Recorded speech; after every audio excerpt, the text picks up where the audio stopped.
কোনো বান্দা যদি এই সূরা ফাতিহার ব্যাখ্যা যদি জানতো, কিয়ামত হয়ে যেত, সূরা ফাতিহার ব্যাখ্যা নিয়ে পড়ে থাকতো। বলি সুবহানাল্লাহ। আমার বন্ধুগণ, আমার ভাইরা, আমার অনেক ইমাম আছে,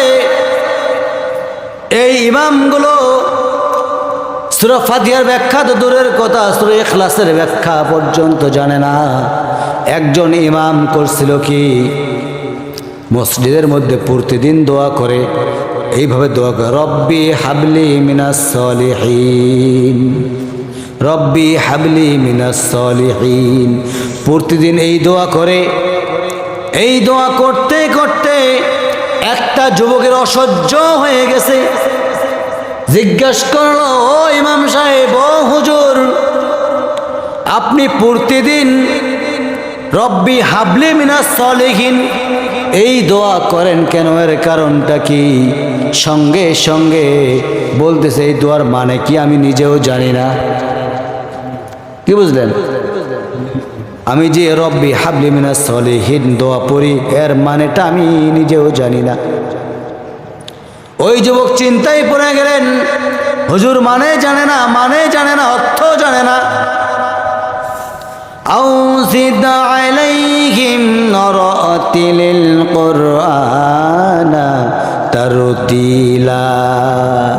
কোরআন শুধু পড়লে হবে না, কোরআন তেলাওয়াত করতে হবে, তারতিলের সহিত দেখে শুনে বুঝে বুঝে পড়তে হবে।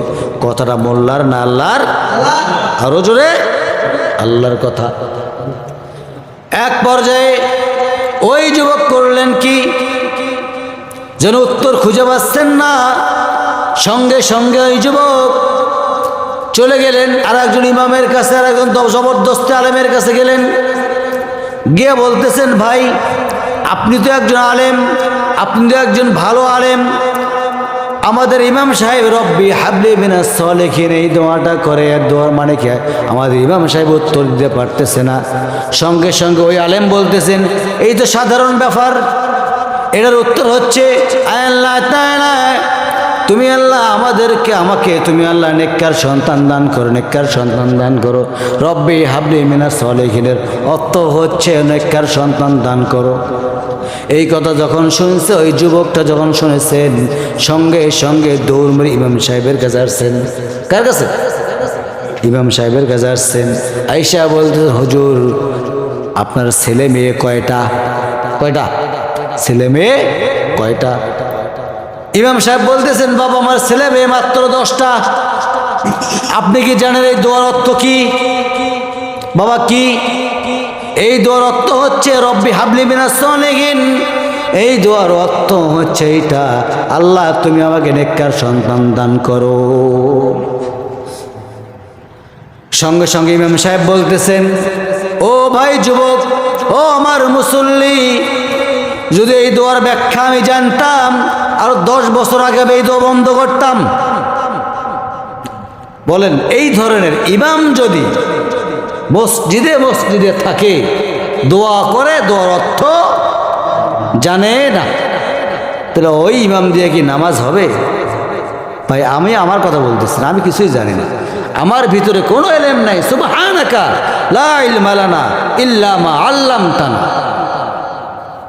আমার ভিতরে কোনো ইলম নাই। ইন্নাকা আনতাল আলিমুল হাকিম। যদি আল্লাহ রাব্বুল আলামিন আমাকে বলার তৌফিক দেয়, আমি তো বলতে পারবো।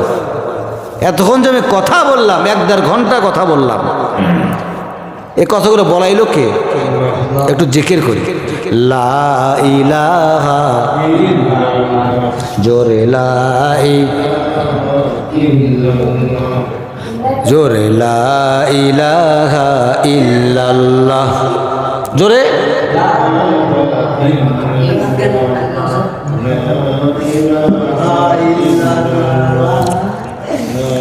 লা ইলাহা ইল্লাল্লাহু মুহাম্মাদুর রাসূলুল্লাহ সাল্লাল্লাহু আসমানে আল্লাহ, জমিনে আল্লাহ, আসমানে আল্লাহ, জমিনে আল্লাহ, হায়াতে আল্লাহ, মৌতে আল্লাহ লা ইলাহা জোরে লা ইলাহা জোরে লা ইলাহা জোরে লা ইলাহা